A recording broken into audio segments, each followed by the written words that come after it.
Katanya Syekh Abdul Qadir Jailani, ibadahmu itu membawa manfaat maksimum. Ibadahmu akan sejati apabila bisa memantulkan cahaya ilahi. Untuk bisa ke sana, hatinya, jiwanya harus bersih. Sholatmu itu akan banyak manfaatnya kalau hatimu jernih, memantulkan mau dan maksudnya sholat yang sejati.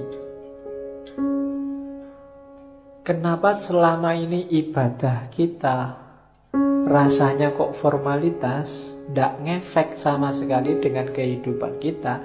Karena kita ada dalam kegelapan. Orang yang gelap itu kan tidak kelihatan apa-apa.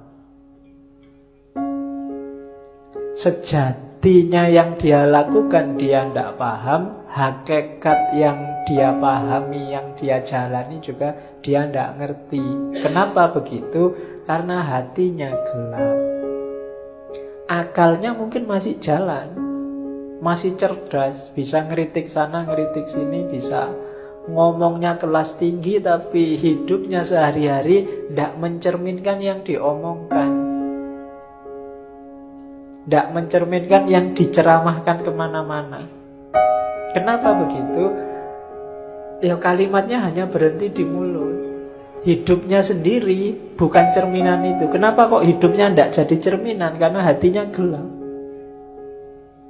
Menangkapnya pakai akal dia canggih, tapi menangkap pakai hati tidak bisa. Kenapa? Hatinya gelap. Nah, maka di antara syaratnya ibadah biar maksimum manfaatnya, singkaplah kegelapan hati. Bersihkan hatimu. Kalau katanya Ghazali, kotorannya hati itu kayak satu titik kotor di kaca. Kalau masih awal-awal, segera kamu bersihkan, mudah. Tapi kalau kamu biarkan lama, apalagi terus ditambah kotoran lagi, tambah kotoran lagi, lama-lama gelap dan membersihkannya susah. Akhirnya yang gelap pun kamu anggap terang, karena kamu nggak pernah ngerti terang.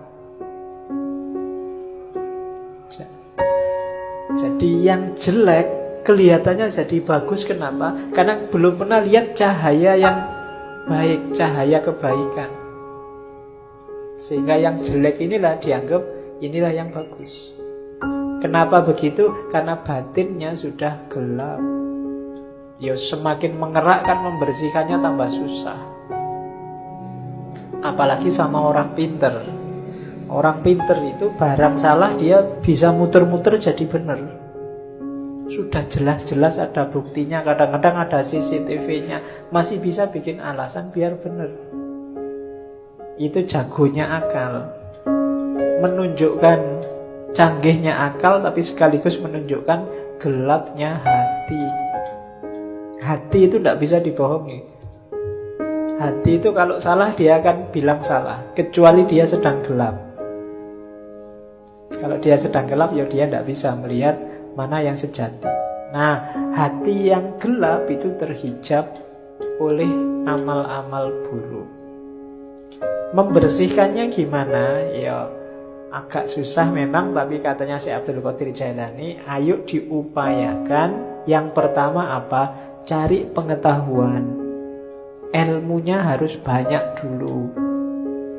Ilmu apa? Ya yang berhubungan dengan pembersihan batin tadi.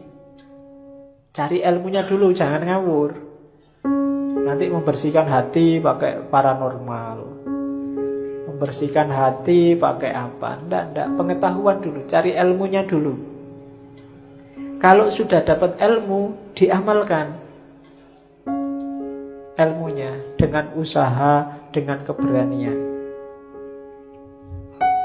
Tidak ada gunanya ilmunya numpuk, ngaji sampai sesi 140 sekian, tapi tidak ada satupun yang diamalkan. Hidupmu tidak naik-naik kualitasnya. Ada pengetahuan, amalkan. Setelah itu, gunakan ilmumu untuk menaklukkan egomu. Tadi, menaklukkan dirimu. Dirimu harus ada di bawah kendali hati yang jernih, yang bercahaya. Akalmu jadikan pendukungnya. Akal ini bisa dibawa ke utara, bisa dibawa ke selatan. Akal ini pasukan yang paling kuat. Kalau kamu pakai mendukung kebaikan, ya dia kuat. Kamu pakai mendukung kejahatan, dia kuat juga. Anggota DPR itu orang pinter-pinter semua. Dan akalnya bisa kompak untuk mendukung sesuatu yang jadi ya wis kelihatan keliru. Tapi bisa dibikin argumen macam-macam seolah-olah benar. Itu akal. Sebentar lagi mungkin perang Korea sama Amerika. Banyak yang tidak setuju perang. Antara yang setuju perang dan yang tidak setuju perang punya argumen semua, masuk akal semua. Itu akal. Kemarin waktu pilkada Jakarta, yang pro Ahok pakai akalnya juga, yang anti Ahok pakai akalnya juga. Itu akal. Maka akal itu tergantung dia dibawa kemana. Yang bisa menemukan yang sejati itu hati, kolbu. Cuma kolbu yang bisa menangkap cahaya. Karena dia tidak mencari keluar, tapi memantulkan yang di dalam.